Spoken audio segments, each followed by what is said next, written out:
Unha picada nun brazo e outra noutro. Estas imaxes repetíronse nos diferentes puntos habilitados da área sanitaria de Pontevedra e o Salnés. En total foron 15 os espazos habilitados para administrar simultaneamente a terceira dose fronte a Covid-19 e a vacina da gripe.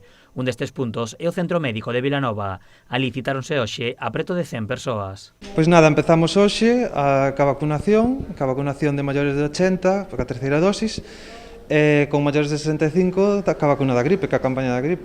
Todos os convocados recibiron a vacina da gripe, pero ademais os maiores de 80 anos recibiron tamén a terceira inxección contra a Covid-19. A vacuna ahora mesmo, as instruccións que temos, a instrucción que temos de vacunar aquí con terceira dosis só é a maiores de 80, al menos polo momento.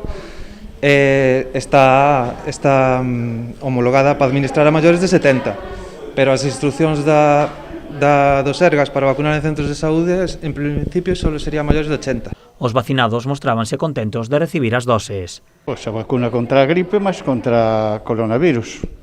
Ben, polo momento Ademais de sentirse máis seguros. Eu non sei, pero eu penso que faría falta, claro. Digo eu. Estarei máis seguro, mas claro, con isto sempre protegerá, pois iso é. Dende os Sergas destacan a importancia de recibir estas doses para combater os efectos negativos de ambos virus.